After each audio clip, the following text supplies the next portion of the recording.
Olá, tudo bem? A partir de agora começa mais um Universiência, um programa feito por TVs e instituições públicas de ensino superior nordestinas. Aqui a gente mostra a importância das produções científicas do Nordeste e como elas têm transformado a vida das pessoas. Vamos ver agora quais pesquisas iremos conhecer no programa de hoje. Pesquisadores da Universidade Estadual do Sudoeste da Bahia, campus de Vitória da Conquista, desenvolveram um jogo capaz de auxiliar na regulação do sono das crianças. Cientistas da Universidade Federal do Ceará desenvolveram um óleo à base de vísceras de peixe, que pode ser um potente hidratante para a pele e cabelos. Veja também, pesquisadores do Instituto Federal do Maranhão têm contribuído para o conhecimento, aprofundamento e difusão dos saberes de línguas indígenas da cidade de Barra do Corda. E ainda, vamos relembrar uma pesquisa da Universidade Federal de Sergipe que busca conservar e recuperar áreas degradadas da Caatinga. Tudo isso e muito mais você confere agora no Universiência.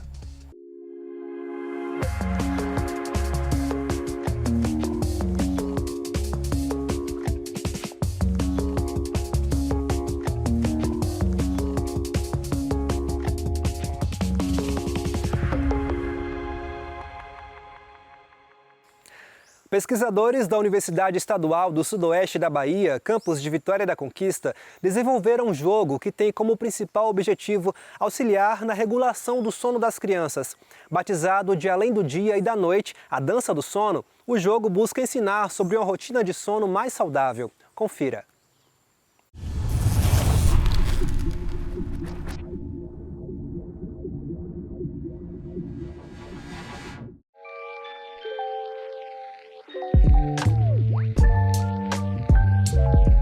Esse jogo ele foi criado dentro de uma disciplina do nosso curso da formação complementar em psicologia, de licenciatura no caso. E a partir dali, a proposta era criar um instrumento que a gente pudesse trabalhar psicoeducação em alguma temática. E como eu tinha muita afinidade com a neuropsicologia, com a neurociência, que é um campo que eu gosto de estudar, a professora Carmen Virgínia me propôs como a gente poderia juntar essa minha afinidade, esse meu desejo com a proposta da disciplina e com a demanda que a gente tem na nossa clínica escola, que é uma demanda que vem muito de crianças que estão com dificuldade de aprendizagem, com um certo nível de agressividade, com o uso excessivo de telas, com dificuldade de dormir, com insônia, que fica até várias horas da noite utilizando telas, tablet, celular, televisões, entre outros. E a partir daí a gente juntou todas essas ideias e sintetizou a proposta desse jogo.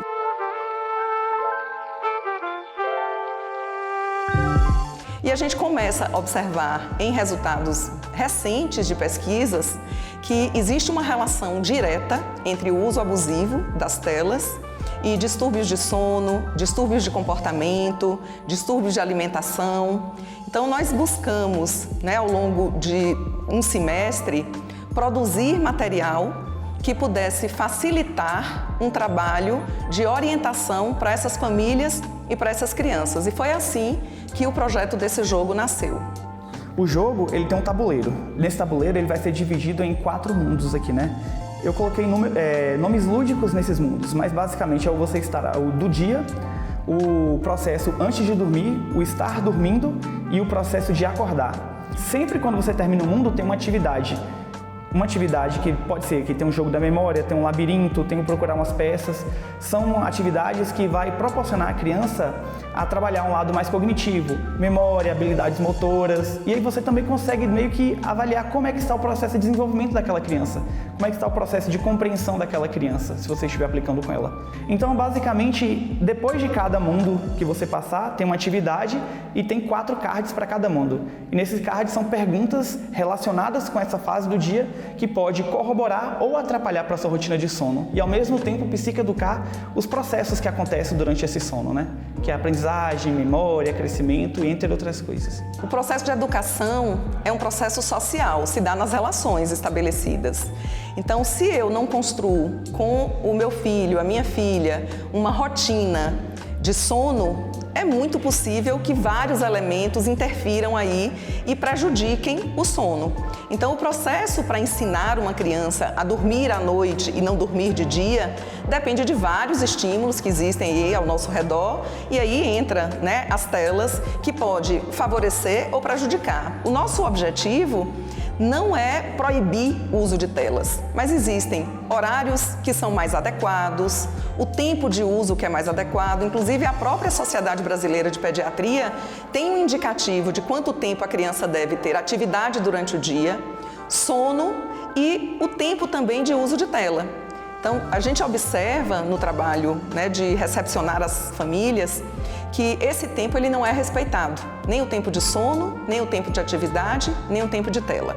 O que é interessante para a gente trabalhar em um tabuleiro com criança? De uma forma que não seja tão difícil, não seja tão abstrata. Aí eu pensei bastante, estudei com a professora e aí a gente começou a pegar elementos do dia a dia que a gente observava na clínica e falou assim, como eu posso tornar isso lúdico para trabalhar com a criança? Como eu posso também tornar isso mais palpável para trabalhar com os responsáveis? Então a ideia partiu mais dessa demanda, da afinidade e do tato mesmo. A gente foi assim buscando, foi pecinha por pecinha. Demorou um semestre inteiro, bem inteiro assim, para a gente conseguir juntar tudo e formular esse jogo.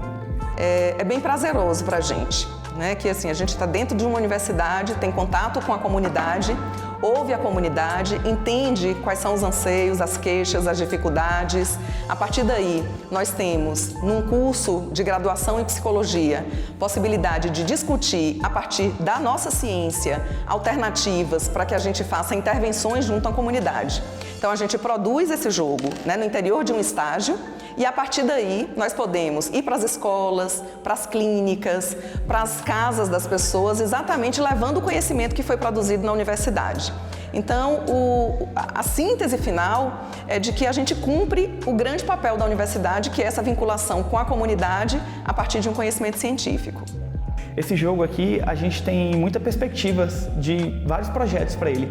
A gente quer levar para as escolas, porque a gente percebe que nas escolas tem uso muito de celulares, que os professores reclamam bastante. Pode ser uso dentro das famílias, dentro de instituições. Então, dentro da própria universidade, dá para a gente trabalhar também com os processos de sono. Então, ele é bem livre. A gente quer difundir o máximo possível ele para que ele se torne acessível, para que se possa ser trabalhado, principalmente nas escolas. Então, é expandir o máximo que a gente puder para todos os ambientes, porque como ele não é muito fixo, ele é bem fluido, dá para você trabalhar em qualquer ambiente, a depender da demanda que você encontra naquele ambiente. É só você selecionar os cards específicos, os mundos específicos e ir guiando o seu processo ali.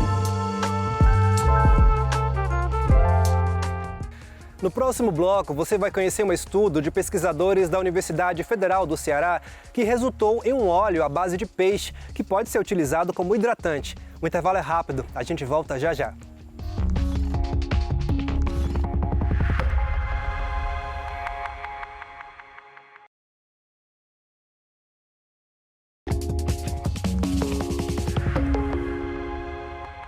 Pesquisadores da Universidade Federal do Ceará desenvolveram um óleo à base de vísceras de peixe que tem um enorme potencial na indústria farmacêutica. Por meio de nanotecnologia, foi criado esse novo produto que pode ser um potente hidratante para a pele e cabelos. Acompanhe.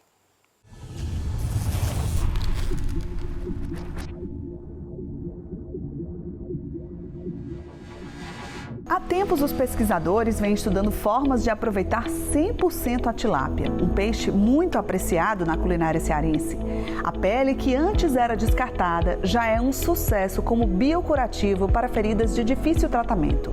Agora chegou a vez de pensar soluções para uma outra parte do peixe, que também normalmente vai parar no lixo: as vísceras. Pesquisadores da Universidade Federal do Ceará decidiram transformar esse descarte tão comum da indústria em óleo e passaram a estudar as propriedades presentes no produto.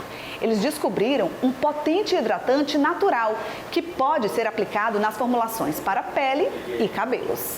Ensaios em laboratório já foram feitos simulando o tratamento em cabelos danificados e o resultado foi muito animador. Tratamos no formato de máscara capilar com o ativo do óleo esses cabelos danificados quimicamente e termicamente.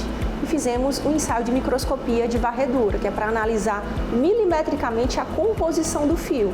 E a gente viu o fio antes e o depois, e comparando o fio após o tratamento com a nanoformulação, a gente observou que as cutículas desses cabelos ficavam bem seladas, restaurando a saúde do cabelo anterior ao tratamento químico ou ação térmica. Uma missão importante foi a de retirar do óleo qualquer cheiro de peixe.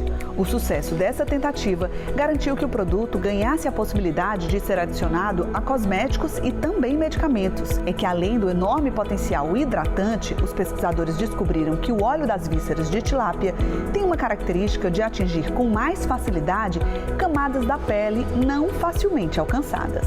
A penetração de um fármaco em si é um desafio à indústria farmacêutica em você conseguir levar um ativo ou um nutriente para as camadas mais internas. Imagina você fazer um tratamento e esse ativo conseguir chegar em níveis mais profundos e você ter um tratamento mais eficaz para a pele. Isso foi possível graças à nanotecnologia. O óleo funciona como um nanocarreador, ou seja, ele serve como um microfacilitador, um transportador de substâncias que são necessárias nas mais diferentes formulações. Esse óleo, num dos nossos estudos, nós observamos que ele tem uma boa permeação na derme e na epiderme. Isso aí ajuda a carrear um fármaco que não é muito solúvel em água, mas que no sistema encapsulado na forma de uma mini emulsão, esse nanocarreador, ele consegue penetrar e levar o ativo no alvo. Os pesquisadores já pensam em adicionar o óleo da tilápia em loções para tratamentos de doenças de pele. Diferente dos óleos já disponíveis no mercado do tipo vegetal, esse óleo da tilápia, adicionado aos medicamentos, garante a eficácia por mais tempo, diminuindo a necessidade de reaplicações frequentes do produto. A nanoformulação, ela permite justamente, com baixa concentração, você liberar de forma contínua. O nível do medicamento é mantido contínuo no sangue. A vantagem do nano está aí, em você conseguir manter essa janela terapêutica sem intoxicar o paciente, sem trazer o que todo processo de medicação traz, que é efeito colateral. A descoberta rendeu uma patente para a UFC. Agora, os pesquisadores buscam parceiros para aplicar o óleo em diferentes usos. Além de muitos benefícios para os novos produtos que podem ser pensados a partir dele, os pesquisadores comemoram uma outra vantagem. É uma solução sustentável para o problema do descarte das vísceras do peixe. O óleo de peixe, ele é um resíduo, então ele, ao ser utilizado, ele está reintroduzindo um produto que estava causando um impacto ambiental, né? E vai estar voltando agora à cadeia produtiva de uma forma benéfica para a população como um todo. E a vantagem de utilização disso é porque ele vai ter baixo custo e, como nós somos o Brasil é um dos principais produtores, o quarto maior, então a gente tem um volume a ser explorado muito grande dessa matéria-prima. A língua indígena Tenterrar Guajajara é considerada a língua cooficial do município de Barra do Corda, no Maranhão. Porém, muitos ainda a desconhecem e, por vezes, são até desrespeitosos com os que a têm como língua materna. Cientistas do Instituto Federal do Maranhão têm contribuído para o conhecimento, aprofundamento e difusão dos saberes de línguas indígenas. Acompanhe na reportagem a seguir.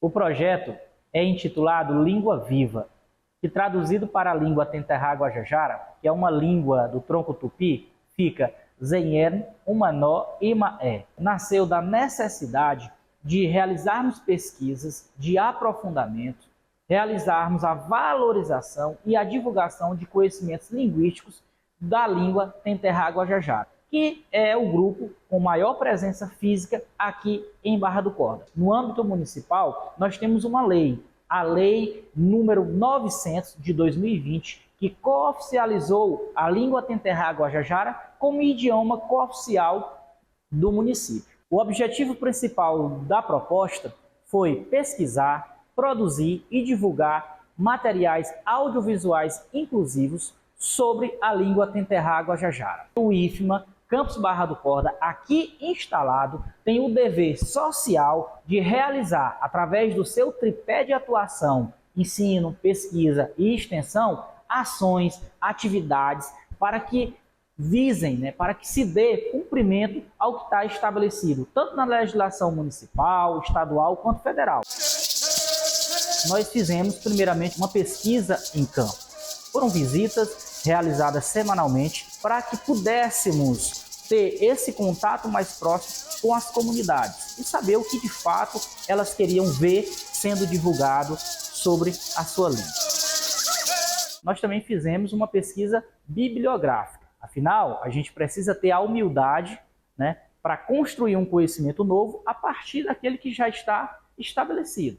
E encontramos muitas e pesquisas boas, como a do professor Fábio Bonfim Duarte, que é um professor pesquisador lá da Universidade Federal de Minas Gerais, que trabalha há um longo período a língua Tenterra-Guajajara. Também trouxemos, investigamos, estudamos o dicionário de Carl Harrison, que foi publicado pelo CIL, que é um dicionário Guajajara português. Fizemos em seguida as gravações, a maioria delas inclusive nas aldeias, nas comunidades. E antes de publicarmos nas redes sociais do IFMA Campus Barra do Corda essa produção audiovisual, nós apresentamos às comunidades. Afinal, a história deles deve ser contada por eles. Então a gente precisa respeitar, precisa consultar essas comunidades indígenas sempre e envolvê-las como protagonistas dessas ações. Como bolsista, tive a oportunidade de participar de todas as etapas do projeto. Foi uma experiência enriquecedora que me permitiu participar ativamente na valorização da nossa cultura e língua. Minha atuação do projeto concentrou-se principalmente na fase de pesquisa de campo, onde pude coletar registros orais em minha língua materna, ouvindo e aprendendo com os mais velhos, que são tamuis da comunidade. Na nossa língua Tenterrara, existem 7 vogais, que são A, E, I, O, U, I, E. A vogal I tem o mesmo som que na palavra IA, que significa cabaça. A vogal E tem o mesmo som que na palavra man, que significa chuva. Ao longo da execução do projeto foram produzidos 7 vídeos sobre a língua Tenterra-Guajajara. Após essa produção, que contou com a interpretação em Libras, nós publicamos nas redes sociais. É um reconhecimento também da importância e do que é a inclusão social. Não é apenas inclusão voltada à educação especial. A inclusão social inclui a pluralidade de todas as pessoas que compõem o povo brasileiro, porque a nossa sociedade é plural. E nós temos um papel diante disso que é o de conhecer, porque o conhecimento leva ao respeito. Precisamos lembrar que o português é a segunda língua para muitos de nós indígenas, e aprender uma segunda língua é sempre um desafio. Infelizmente, muitos indígenas enfrentam preconceito por causa disso. Algumas pessoas chegam a caçoar como ele fala o português, mas isso é totalmente inaceitável e desrespeitoso. Os vídeos produzidos e publicados nas redes sociais do Campus Barra do Corda alcançaram uma audiência surpreendente, algo em torno de 10.000 visualizações por vídeo. Essa é a média que nós tivemos. Pretendemos continuar fazendo pesquisas sobre a língua indígena Tenterra-Guajajara, com foco em traduções das principais leis municipais para o idioma Tenterra-Guajajara e também para a produção de material didático para serem utilizados no processo de alfabetização da língua materna dentro das comunidades.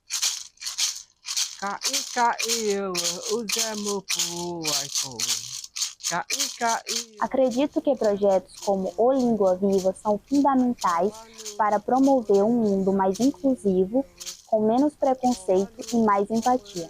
A divulgação dos resultados desse projeto é um ato político, é uma forma de dizer que o nossa voz, história e saberes merecem ser ouvidos.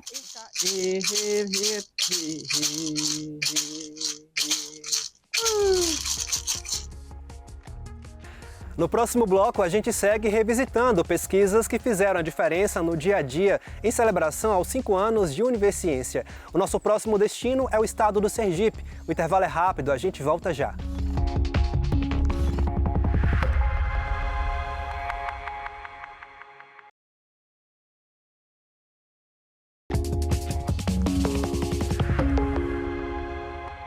Pesquisadores da Universidade Federal de Sergipe, campus de São Cristóvão, desenvolvem estudos com o objetivo de conservar e recuperar áreas degradadas da Caatinga.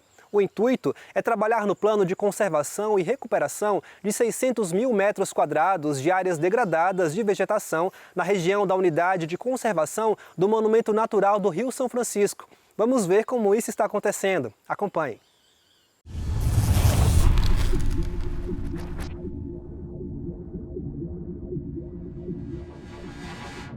O bioma Caatinga é uma floresta tropical sazonalmente seca, definida por condições climáticas particulares, está exclusivamente dentro do território nacional.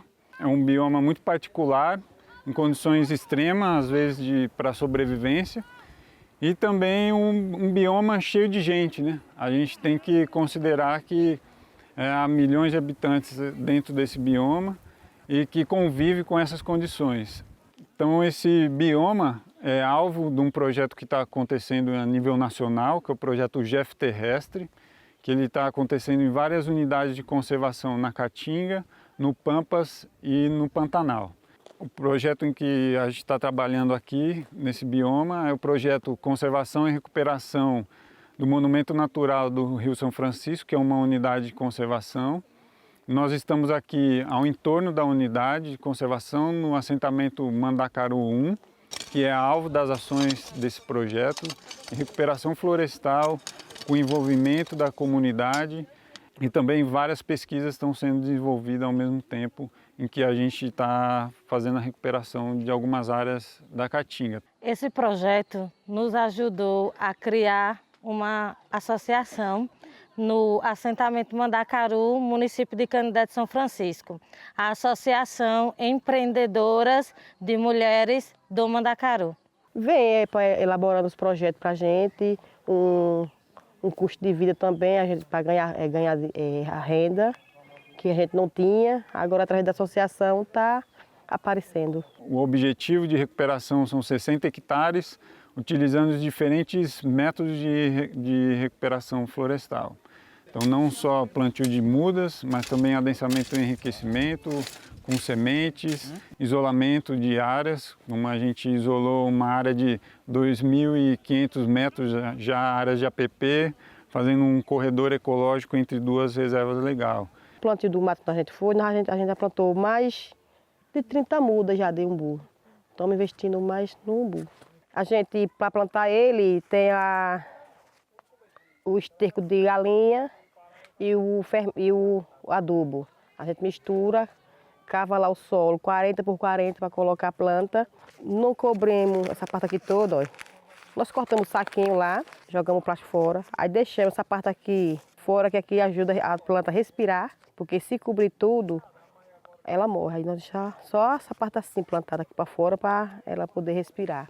Todas as atividades e ações que estão sendo desenvolvidas, a gente envolve a comunidade e eles também estão recebendo recursos por isso, né? Para quê? Para que eles no futuro possam fazer usufruto dessas atividades e além dos processos, além do benefício que a restauração pode trazer para a comunidade, a gente tem os trabalhos de capacitação. Então eles estão aprendendo a plantar as mudas, a desenvolver mudas no viveiro, e isso envolveu um trabalho no início do projeto de diagnóstico, de conversa com a comunidade, de aproximação, de engajamento com eles. Além desse trabalho de engajamento com a comunidade, a gente está desenvolvendo pesquisas, né, de recuperação, de diferentes formas de recuperação, envolvendo uma equipe multidisciplinar da UFES, né, que a gente tem pesquisas sendo feitas na área de solos, na área de flora, na área de fauna e de recuperação florestal, de engenharia florestal, né? Nesse ano a gente está realizando o plantio de aproximadamente 20 espécies florestais nativas para recuperar essa área. No caso aqui do experimento também, né, nós vamos testar 3 espécies nativas também, o pau-ferro, o mororó e a aroeira do sertão, que inclusive é uma espécie que tem uma importância ecológica muito grande. para entender se elas estão, quais as respostas que ela tem aos tratamentos que nós estamos aplicando aqui. Nos primeiros estudos a gente viu que o grande problema da caatinga degradada era o teor de matéria orgânica desse solo. Por causa da erosão que ocorreu aqui, o solo descoberto, chuvas muito intensas aqui na região do sertão, e acabou tendo muita erosão dessa camada superficial do solo, que é onde está a matéria orgânica. Então a gente identificou isso aqui nessas áreas, comparando com áreas de caatinga preservada. Agora a gente está montando um experimento justamente para comparar a adubação, inclusive a adubação orgânica, em 3 espécies e 2 formas de fazer esse plantio. Porque, claro, como a gente está no sertão, a água é um dos problemas daqui, até para regenerar a própria caatinga. Então a gente vai testar essas formas para ver se tem uma melhoria, a gente fazendo um barramento, um pouco da água que escorre em superfície, e vai testar a adubação para ver se aumentando um pouco mais o teor dessa matéria orgânica vai favorecer o crescimento dessas espécies florestais. Durante o levantamento de solos que nós fizemos na área, encontramos muitos focos de erosão, erosão avançadas, muitas vossorocas e sulcos profundos, de até 2 metros, alcançando inclusive o rio Curituba. Então uma das propostas do projeto é tentar recuperar e evitar que essas erosões avancem, Então a gente pensou em maneiras de conter a erosão que pudesse ser barata, de baixo custo, e que usasse recursos da área. Então a gente utilizou os barramentos, ou as barragens de base zero, como são conhecidas, que são nada mais do que bloqueios, para diminuir a velocidade da água. Pode puxar a areia toda.